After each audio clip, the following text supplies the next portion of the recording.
Jadi sekali lagi tema kita, tidak kehilangan perspektif tentang kuasa Tuhan. Nah, saudara yang dikasihi oleh Tuhan Yesus, sebagai umat Tuhan, sebagai orang percaya, tentunya kita sangat membutuhkan dan merindukan kuasa Tuhan. Karena apa? Karena kuasa Tuhan adalah kuasa yang tidak terbatas. Kuasa Tuhan adalah kuasa yang supranatural, kuasa yang ajaib, kuasa yang sanggup membebaskan, menolong saudara dan saya dari setiap persoalan, tantangan yang kita hadapi dalam kehidupan kita. Tetapi kekasih Tuhan yang diberkati oleh Tuhan Yesus, terkadang kita itu bisa kehilangan perspektif, kehilangan pandangan tentang kuasa Allah, kehilangan pandangan tentang kuasa Tuhan. Itu sering terjadi dalam kehidupan orang-orang Kristen. Makanya jangan heran ada orang Kristen yang dimana dia mengalami persoalan, katakanlah sakit, dia tidak datang pada Tuhan. Dia memakai pikirannya agar dengan persoalan itu dia bisa mendapatkan jalan keluar. Makanya jangan heran kalau ada yang datang ke dukun. Dan dia bilang dukun itu orang pintar. Mengapa dia bilang itu dukun orang pintar? Karena orang pintar itu bilang begini, kalau Bapak mau sembuh, kasih saya ayam merah. Jadi dalam belanya ini memang orang pintar, karena ayam merah bisa kasih sembuh dia pun penyakit.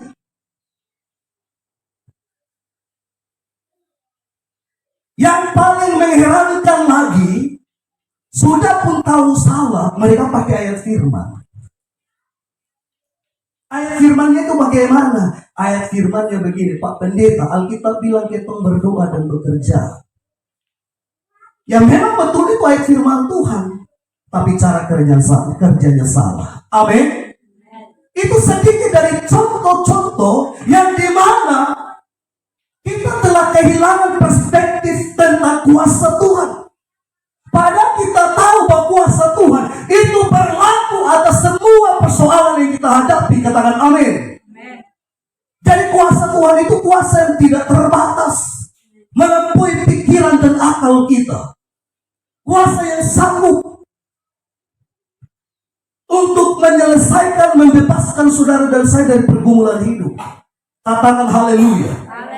Nah, kadang-kala kita berpikir bahwa Tuhan sepertinya sangat dekat, di mana kita mengalami masa-masa yang baik, masa-masa yang menyenangkan. Namun ketika masa-masa sulit terjadi, kita mulai bertanya-tanya, apakah Tuhan sudah meninggalkan saya? Apakah Tuhan sudah meninggalkan kita? Namun kita harus tahu bahwa adanya kesulitan dapat membuat kita lebih mendekatkan diri kepada Tuhan. Karena apa? Karena kita percaya bahwa Tuhan berkuasa dan menolong, membebaskan kita dari setiap persoalan, tantangan, pergumulan yang kita hadapi. Katakan amin. Tetapi sebenarnya sebaliknya,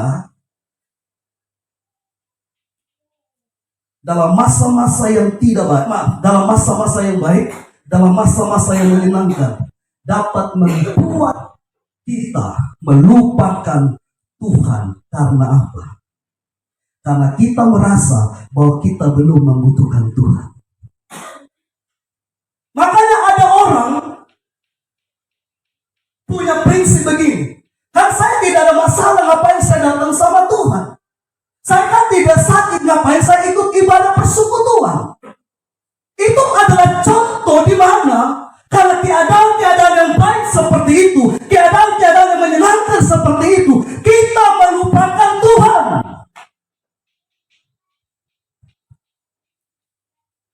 Tapi keadaan-keadaan yang tidak baik itu seringkali menyadarkan kita akan kuasa Tuhan. Sekalipun mungkin itu butuh mujizat yang luar biasa. Amin. Kalau dia masih sehat, masih kelihatan gagah, belum ingat Tuhan. Kapan sudah mulai ingat Tuhan? Pada waktu tangannya main gitar sendiri, baru ingat Tuhan. Tapi memang ada yang mengalami mujizat, katakan amin. Ya kasih Tuhan. Tapi jangan tunggu seperti itu dulu. Amin. Tapi itu yang sering terjadi. Nah, kita belajar dari Raja Rehabeam, di mana dia menggantikan Salomo sebagai raja dan mengalami masa-masa yang baik pada awal pemerintahannya. Namun ketika kekuasaan dan popularitas dari Rehabeam ini mulai meningkat, ia meninggalkan Tuhan. Ya kasih Tuhan. Jadi Rehabeam ini melupakan atau kehilangan perspektif tentang kuasa Tuhan ketika dia mengalami yang namanya, saudaraku, yang namanya kekuasaan dia itu bertambah, popularitas dia itu meningkat.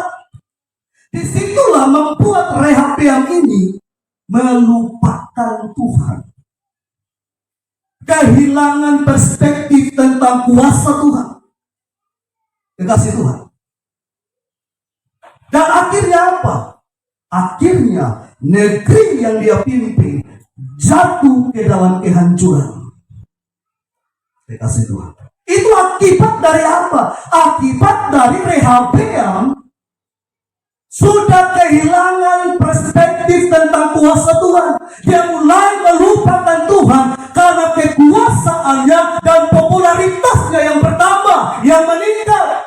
Berarti Rehabeam ada dalam masa-masa yang baik, masa-masa yang menyenangkan, sehingga dia mulai melupakan Tuhan.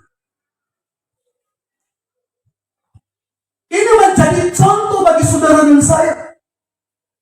Agar ketika kita ada dalam keadaan yang baik, masa-masa yang menyenangkan, kita tidak boleh meninggalkan Tuhan atau melupakan perspektif tentang kuasa Tuhan. Amin. Katakan haleluya. Rehabeam mulai kehilangan perspektif tentang kuasa Tuhan karena ia berpikir bahwa ia dapat melakukan semuanya itu dengan sendiri. Dia pikir karena kuasanya mulai meningkat, kekuasaannya mulai meningkat, popularitasnya mulai bertambah, dia bisa melakukannya tanpa Tuhan. Jadi itu yang ada di pikiran daripada Rehabeam. Sehingga dia mulai melupakan Tuhan. Yang dia tahu bahwa bangsa Israel itu adalah bangsa yang dipimpin oleh Tuhan. Katakan amin. Tapi itu fakta terjadi. Alkitab menuliskan demikian. Karena apa? Karena Rehabeam sudah merasakan kesenangan dalam pemerintahannya ketika dia menggantikan Salomo duduk di takhta kerajaan, memimpin bangsa Israel. Dikasih Tuhan.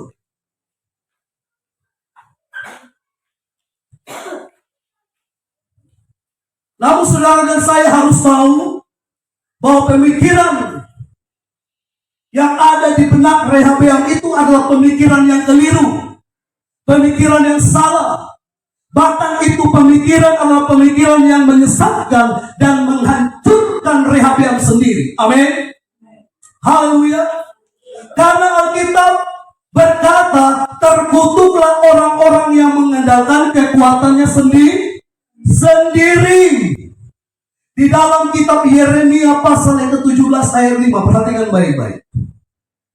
Yeremia pasal yang ke-17 ayat 5 dikatakan begini. Beginilah firman Tuhan. Terkutuklah orang yang mengandalkan manusia, yang mengandalkan kekuatannya sendiri, dan yang hatinya menjauh dari hadapan Tuhan. Jadi bukan berarti kita itu tidak boleh menggunakan kekuatan kita. Karena kita tahu bahwa kekuatan yang kita miliki, kesehatan intelektual, itu semua bersumber dari Tuhan. Katakan amin. Tapi yang dipersoalkan di sini adalah ketika kita memakai kekuatan sendiri, kita mulai menjauh dari hadapan Tuhan dan menganggap bahwa Tuhan tidak kita butuhkan, kekasih Tuhan. Nah, itulah yang dipersoalkan di dalam kitab Yeremia 17 ayat 5. Tidak mungkinlah kalau kita bekerja kita tidak pakai kekuatan. Makanya kalau kita sakit kita istirahat, betul atau tidak? Amin. Kalau saudara sakit, saudara lelah, apakah aktivitas saudara itu saudara bertambah atau semakin saudara giat bekerja, ataukah saudara mulai memilih untuk istirahat? Tentunya istirahat dulu. Amin. Katakan amin. Berarti sebenarnya tidak salah. Tetapi yang salah adalah ketika kita memakai kekuatan sendiri, hati kita mulai menjauh dari hadapan Tuhan. Itulah yang salah di hadapan Tuhan. Amin. Yang hatinya tidak jauh dari hadapan Tuhan, katakan saya. Yang hatinya menjauh, katakan amin. Puji Tuhan, tidak ada. Haleluya. Nah, saudara yang dikasihi oleh Tuhan Yesus, kita akan melihat ada dua hal penting yang menyebabkan Rehabeam kehilangan perspektif tentang kuasa Tuhan. Ada dua hal penting yang dimana menyebabkan Rehabeam kehilangan perspektif tentang kuasa Tuhan. Yang pertama, ia dan bangsa Israel meninggalkan hukum Tuhan. Hukum adalah kebenaran yang disepakati dan dibuat oleh banyak orang. Makanya kalau kita singgung tentang hukum, pasti ada hukum, ada, betul? Ada hukum pemerintah. Ada hukum Allah. Hukum adat bisa saja berubah. Hukum pemerintah bisa saja berubah. Tetapi hukum Allah, hukum Tuhan tidak pernah berubah. Karena apa? Karena hukum Tuhan bersumber dari kebenaran Tuhan. Nah, kalau itu sebuah kebenaran yang bersumber dari Tuhan, maka kebenaran itu tidak pernah salah.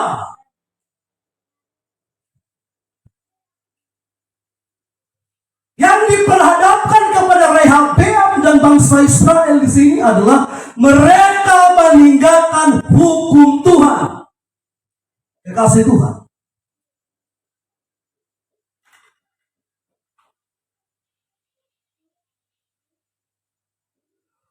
Meninggalkan hukum Tuhan, dan itu fatal.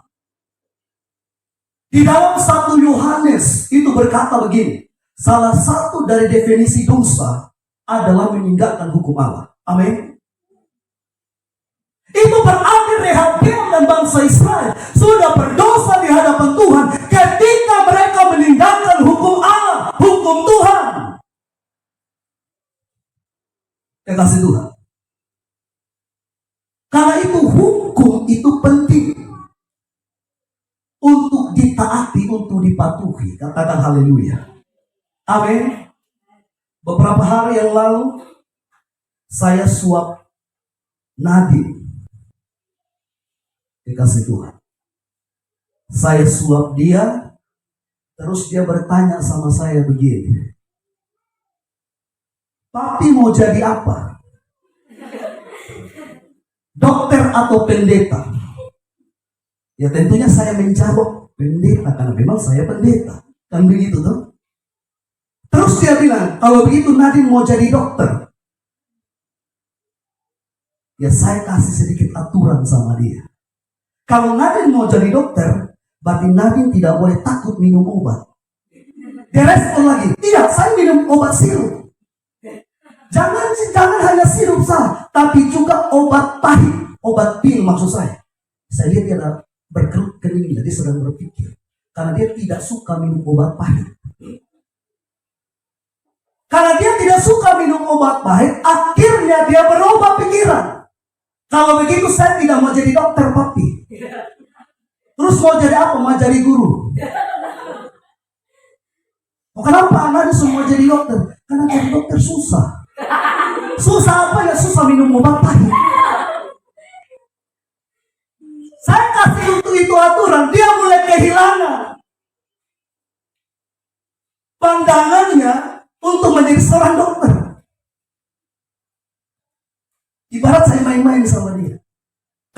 bilang dia mau jadi guru, saya bilang lagi begini. Kalau mau jadi guru, itu Nadine harus berani. Beraninya kalau misalnya guru panggil ke depan, Nadine harus maju. Terus saya bilang lagi, kalau guru bilang belajar Vincenzo, Nadine tidak boleh takut. Dia mulai berkerut. Amin. Nah guru justru saya. Kalau begitu dia kan mau jadi ini polisi perempuan. Saya tidak lanjut lagi. Kalau pasti berubah-berubah. Kenapa berubah-berubah? Karena saya kasih aturan sama dia. Saya kasih aturan. Mengapa Rehabeam dan bangsa Israel kehilangan perspektif tentang kuasa Tuhan? Karena mereka telah meninggalkan hukum Allah, meninggalkan hukum Tuhan, kekasih Tuhan. Meninggalkan hukum Tuhan artinya mengabaikan, melupakan, dan dengan sengaja tidak mau menuruti hukum yang telah Tuhan tetapkan bagi bangsa Israel. Jadi mereka mulai mengabaikan, mulai melupakan, dan dengan sengaja tidak mau menuruti hukum yang telah Tuhan tetapkan bagi bangsa Israel. Katakan amin. Katakan haleluya. Padahal kita semua harus tahu, padahal hukum Tuhan harus dipatuhi, harus dikerjakan, dan harus diberitakan terus-menerus. Sehingga dari generasi ke generasi, mereka dapat hidup di dalam takut akan Tuhan. Katakan amin. Katakan haleluya. Karena hukum Tuhan itu bersifat mutlak dan kekal. Mari kita lihat di dalam Matius pasal yang kelima. Matius pasal yang kelima.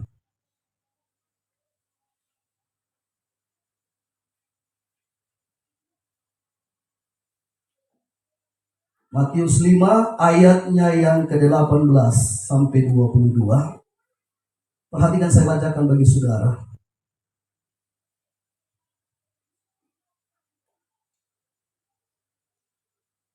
Matius pasal yang kelima ayat 18 sampai 22 dikatakan begini.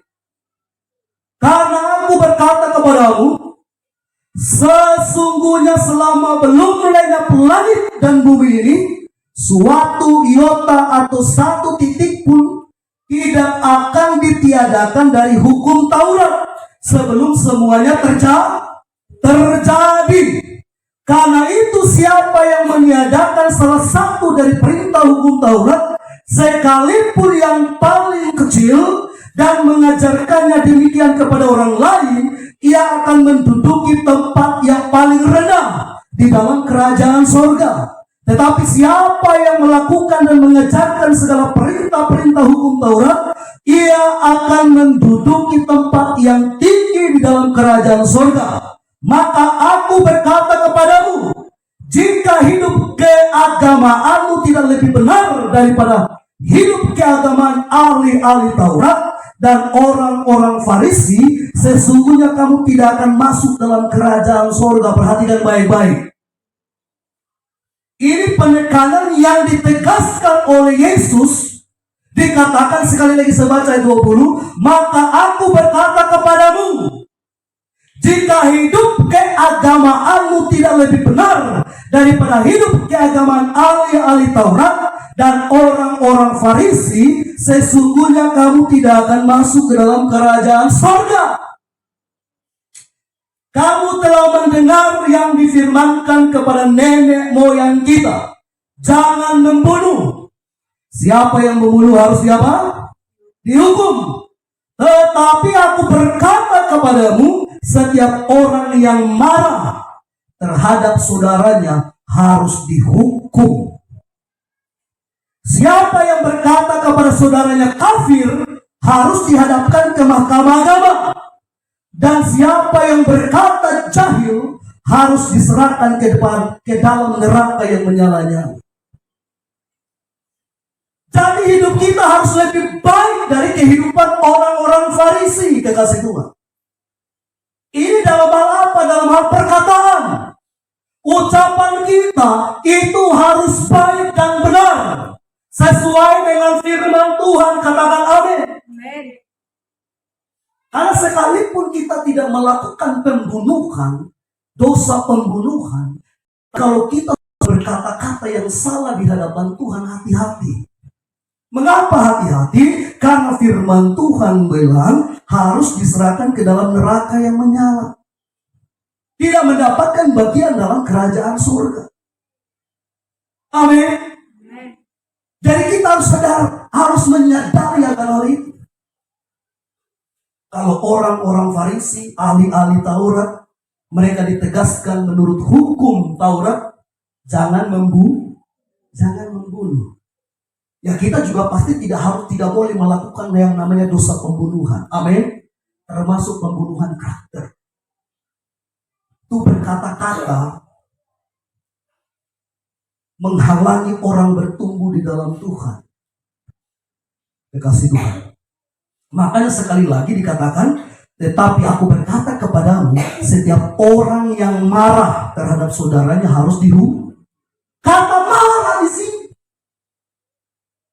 Katakan haleluya. Karena itu apabila kita meninggalkan hukum Tuhan, apabila bangsa Israel dan Rehabeam meninggalkan hukum Tuhan, maka dengan sendirinya mereka telah kehilangan perspektif tentang kuasa Tuhan. Amin. Jadi kalau kita meninggalkan hukum Tuhan, itu dengan sendirinya kita telah kehilangan perspektif tentang kuasa Tuhan.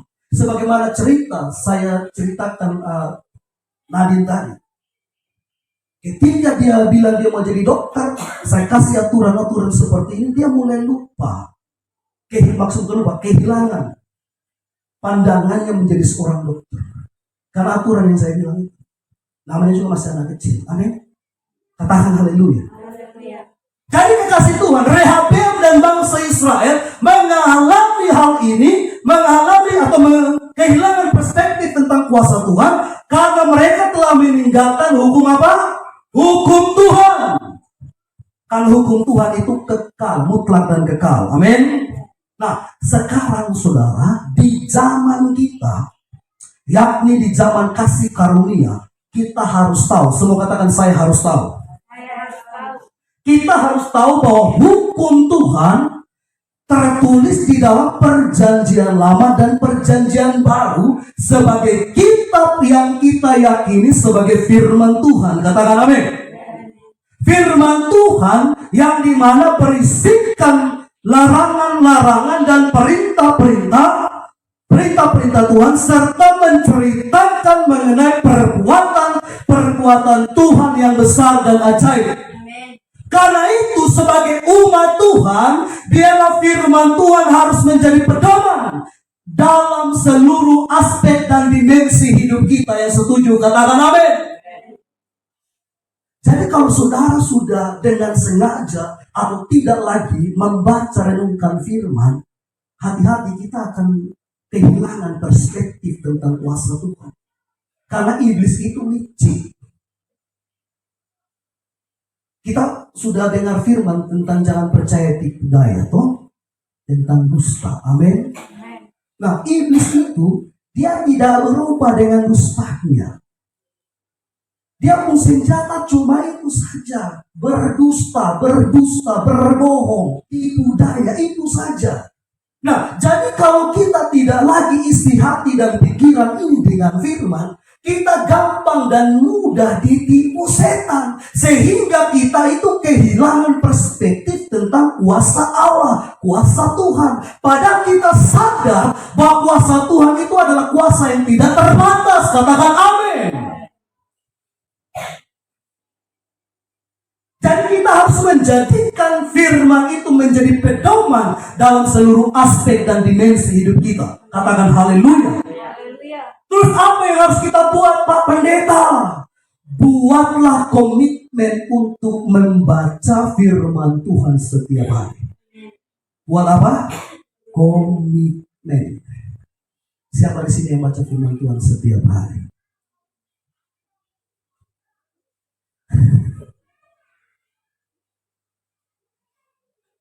Anak-anak muda yang buka Facebook setiap hari. Yang buka Facebook setiap hari katakan amin. Siapa di sini yang tidak pernah omong satu harian? Terus kenapa firman Tuhan tidak bisa dibaca setiap hari? Karena kita belum buat komitmen.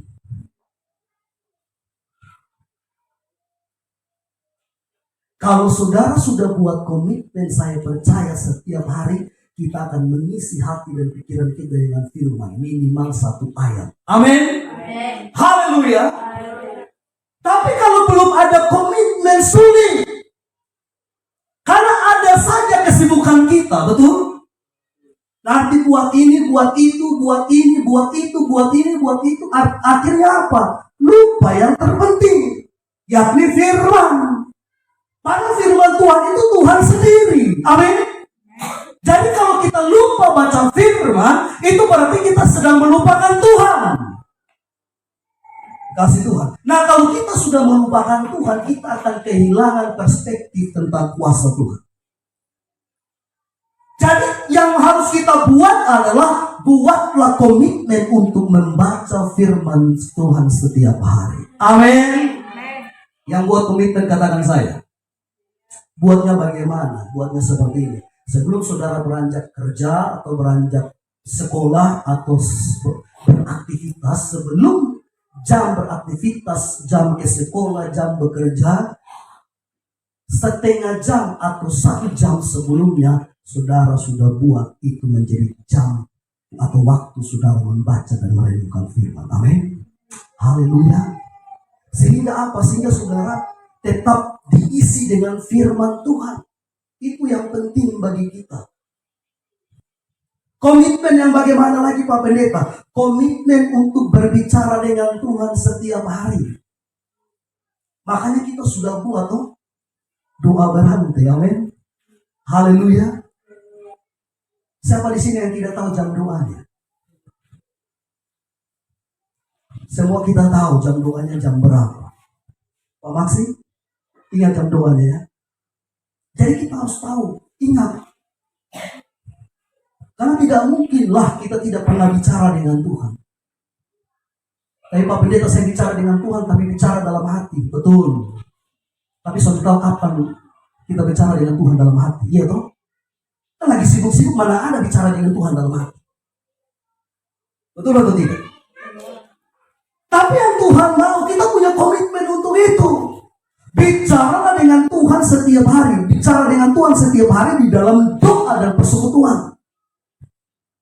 Jadi dengan adanya jam 2 ini, kita sedang belajar bagaimana setiap hari kita berkomunikasi dengan Tuhan. Katakan amin.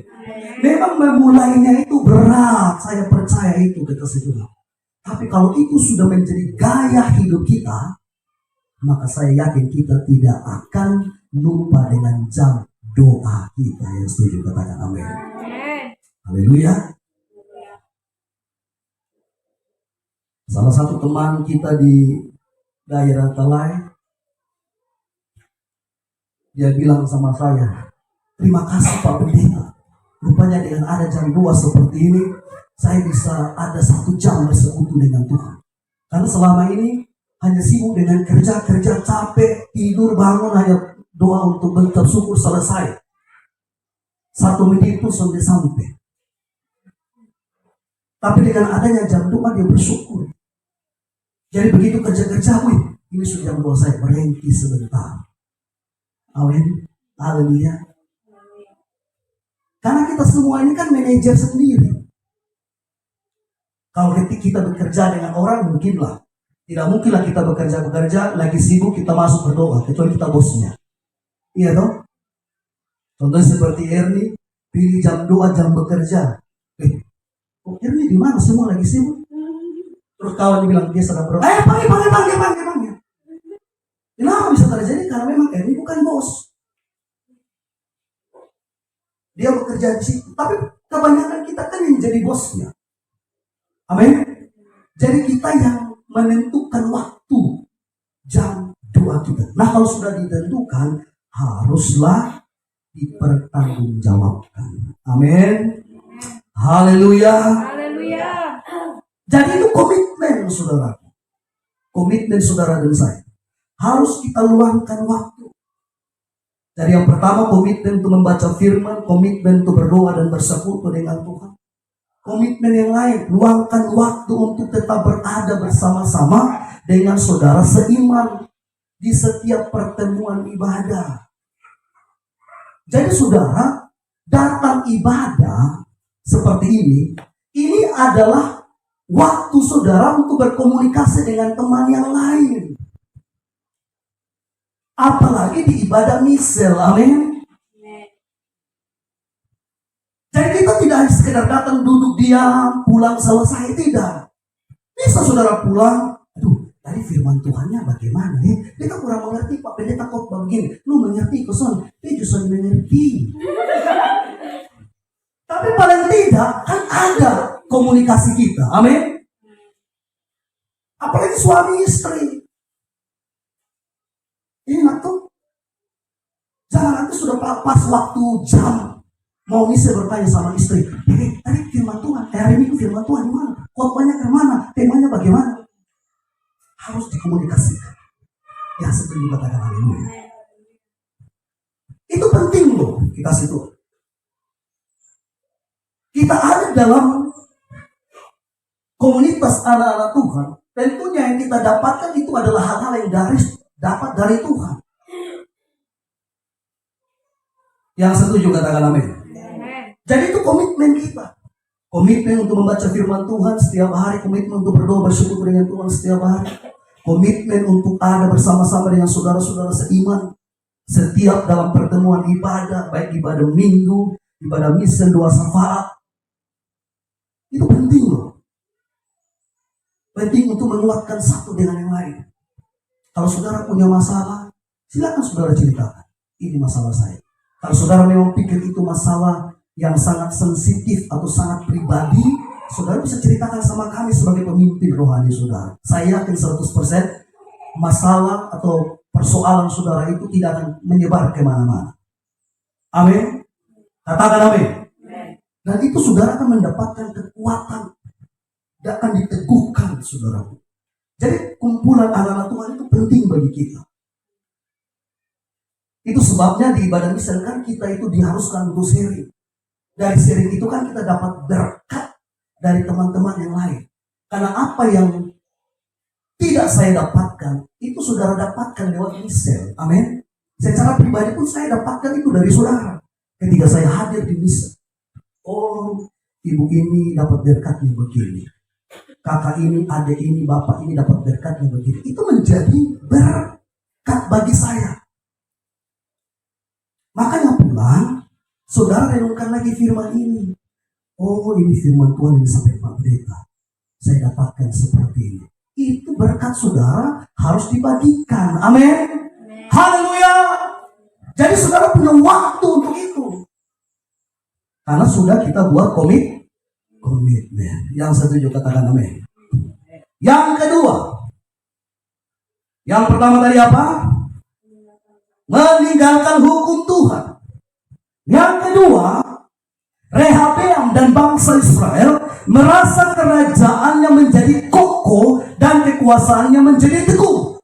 Jadi merasa kerajaannya menjadi kokoh dan kekuasaannya menjadi teguh, disinilah akhirnya Rehabeam dan bangsa Israel kehilangan perspektif tentang kuasa Tuhan.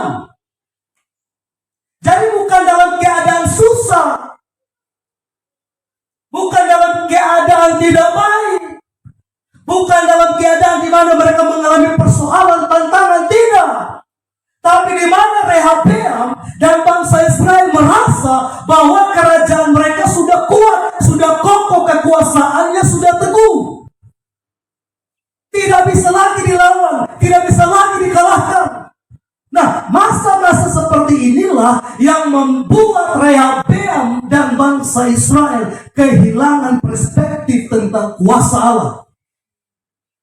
Saudara yang dikasihi oleh Tuhan Yesus, terkadang orang-orang merasa kuat, yakni kuat dengan keuangannya, kuat dengan jabatannya, kuat dengan intelektualnya, kuat dengan fisiknya, dan kuat dengan kekuatan lain yang mereka dapatkan di dunia ini. Akhirnya mereka mulai melupakan Tuhan. Mengapa mereka melupakan Tuhan? Karena mereka merasa mereka kuat. Karena merasa kuat, merasa kokoh, merasa teguh, akhirnya mereka melupakan Tuhan. Kekasih Tuhan, kita kan harus jujur. Seringkali kalau kita sehat, kita lupa Tuhan. Di mana kita ingat Tuhan? Ketika kita sakit. Iya tuh. Ketika sakit baru kita ingat Tuhan. Tapi hal yang membuat kita lebih melupakan Tuhan adalah ketika kita merasa kuat, merasa sehat, tidak ada masalah. Di situ kita mulai melupakan Tuhan. Ini yang terjadi kepada Rehabiam dan bangsa Israel. Sehingga dengan demikian, keadaan seperti itulah kelihatannya membuat bangsa Israel, membuat Rehabiam kehilangan perspektif tentang kuasa Tuhan. Amin. Dan tidak lagi membutuhkan Tuhan. Inilah yang terjadi ketika Rehabiam. Inilah yang terjadi kepada Rehabiam. Karena ia melihat kerajaannya sudah kokoh, kekuasaannya sudah teguh, akhirnya ia tidak lagi membutuhkan Tuhan di dalam pemerintahannya. Lalu ia dan segenap bangsa Israel sudah meninggalkan Tuhan, tidak lagi melihat kepada kuasa Tuhan yang ajaib. Kasih Tuhan yang diberkati oleh Tuhan Yesus. Sama halnya juga dengan kita, sama halnya juga dengan saudara dan saya.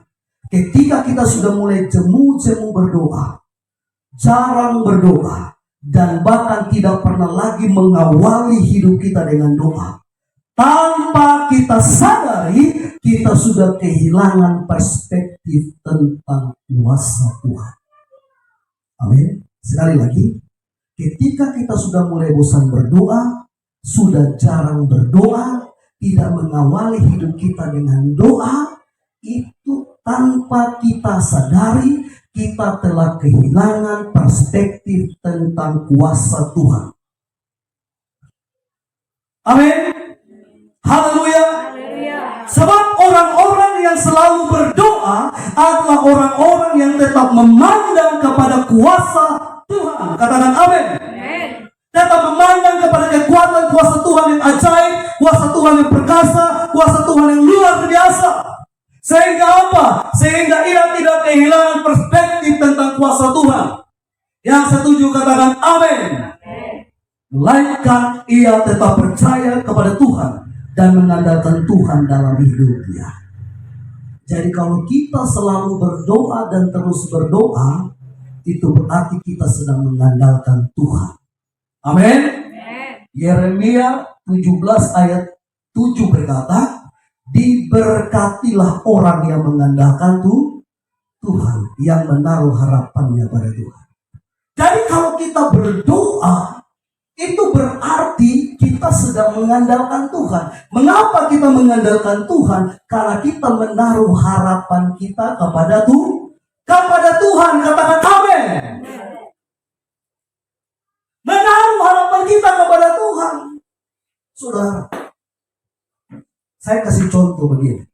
Kalau kita menaruh harapan kita kepada seseorang yang kita tahu dia punya kekuatan, pasti sering-sering kita datang sama dia. Betul atau tidak? Betul atau tidak? Kita datang sama dia untuk apa? Untuk minta bantuan. Kalau dia punya kekuatan keuangan, kita datang sama dia untuk minta apa? Minta uang. Kalau dia punya kekuatan fisik dan kita tahu orang takut sama dia, sehingga kita ada dalam ancaman, kita datang sama dia untuk apa? Untuk membela kita. Begitu juga dengan Tuhan. Mengapa kita berdoa? Karena kita menaruh harapan kita kepada Tuhan. Katakan amin. Kita tahu bahwa kita tidak mampu menghadapi dunia yang sudah dipenuhi dengan persoalan seperti ini. Hanya Tuhan yang sanggup dan membebaskan kita dari persoalan yang ada. Katakan haleluya. Jadi kita harus andalkan Tuhan, karena Alkitab bilang begitu. Diberkatilah orang-orang yang mengandalkan Tuhan. Yang mengandalkan Tuhan, katakan saya. Yang mengandalkan Tuhan, katakan amin. Tidak semangat jawabnya. Yang mengandalkan Tuhan, katakan saya. Belum semangat. Yang mengandalkan Tuhan, katakan saya. Lebih semangat lagi. Yang mengandalkan Tuhan, katakan amin. Di sini saja saudara sudah semangat bagaimana nanti masalah datang. Haleluya. Amin. Yang kita harus andalkan Tuhan, kekasih Tuhan. Karena orang-orang yang mengenalkan Tuhan dia diberkati. Karena harapannya hanya kepada Tuhan. Jadi kekasih Tuhan, kebenarannya seperti ini. Bukan karena keadaan daerah kita, keadaan kota kita, keadaan bangsa kita, keadaan jabatan kita, keadaan pekerjaan kita, keadaan fisik kita, keadaan keuangan kita itu kokoh, kuat, aman, damai, sejahtera, lalu kita mulai tidak berdoa lagi. Bukan. Itu bukan kebenarannya. Tapi kebenaran yang dikehendaki Tuhan adalah justru dalam keadaan baik atau tidak baik, dalam keadaan aman atau tidak aman, dalam keadaan damai atau tidak damai, sejahtera atau tidak sejahtera, kita harus tetap berdoa. Amin. Haleluya. Kita harus tetap berdoa. Karena apa, Pak Pendeta? Karena Alkitab mengajari kita untuk tetap berdoa. Sehingga kita tidak kehilangan perspektif tentang kuasa Tuhan. Makanya 1 Tesalonika 5:17 berkata demikian. Firman di awal tahun baru. Bahwa tetaplah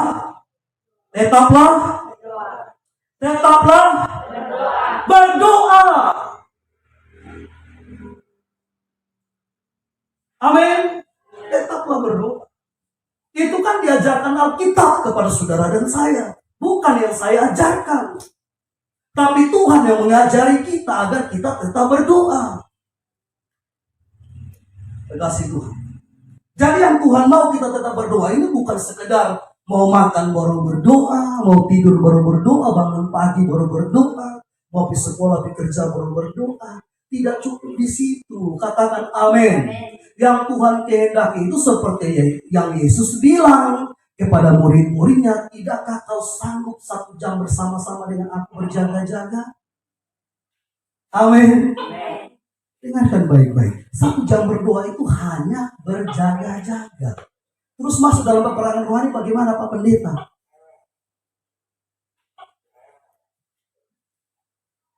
Tambahkan jam doanya. Pak Pendeta, 1 jam sudah begini. 1 jam sampai susah tambah 9 jam lagi ke mana? Besok tak ke mana berdoa lagi. Apalagi besok tahu nyanyi. Tapi saya yakin di sini tidak ada yang bisa nyanyi, amin. Semua bisa nyanyi, semua bisa berdoa, semua bisa menyembah Tuhan. Tidak apa-apa, 1 jam aja bilang haleluya, haleluya, haleluya, haleluya, haleluya. Daripada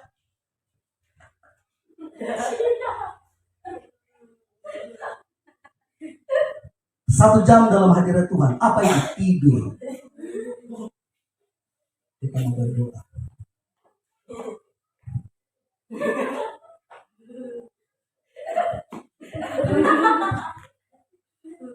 Daripada begitu angkat tangan haleluya, haleluya, haleluya, haleluya. Jangan haleluya sah.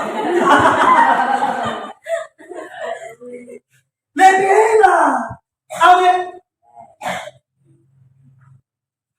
Tuhan itu baik, Tuhan itu dahsyat, Tuhan itu luar biasa. Tidak apa-apa, ucapkan saja begitu. Dan ketika saudara mengucapkan dengan hati yang sungguh-sungguh, terus saudara dipenuhi dengan hadirat Tuhan, percayalah dengan sendirinya kata-kata itu dipimpin oleh Tuhan. Dan itu saya alami setiap dalam doa pribadi. Kalau saudara ucapkan dengan sungguh-sungguh, sebenarnya ada kata-kata yang tidak dari akal kita, dipimpin Tuhan. Tiba-tiba kata-kata ini muncul keluar dari mulut kita. Itu artinya kita sedang dipimpin Tuhan. Roh Kudus sedang menggerakkan ucapan kita untuk menyembah Tuhan. Amin. Haleluya.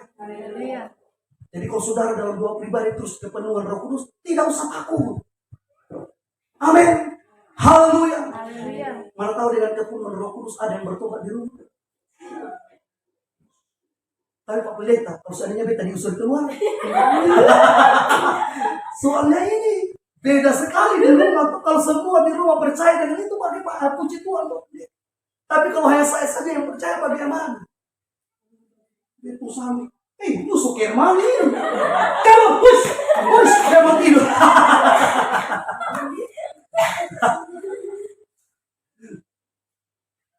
Tapi kalau itu yang terjadi di rumah Yunus, Pak Yes tidak usir. Dia tahu sudah kepenuhan Roh Kudus. Amin. Begitu juga di rumah Pak Alvinus, di rumah Pak Max. Pasti Pak Max istri sedang kepenuhan Roh Kudus. Amin. Pasti Ibu Nita kan,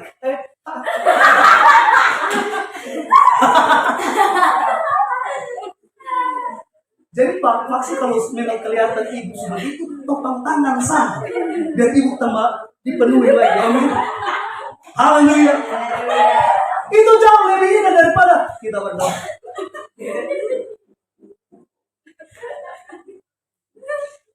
Tiba-tiba kalau tidak ada kata keluar, mulai ambil bantal, taruh di pesta. Tidurnya mulai gaya yang baru. Yang tadinya begini, sekarang tidur begini.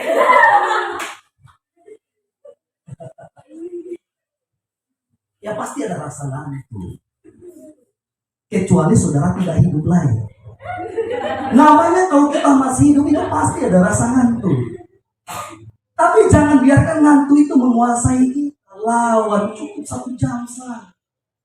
Makanya kan Yesus bilang sama Petrus dan kawan-kawan itu, sanggupkah? Tidak sanggupkah engkau bersama-sama dengan aku 1 jam saja? Itu berarti mereka sanggup sekalipun Yesus tahu mereka ngantuk.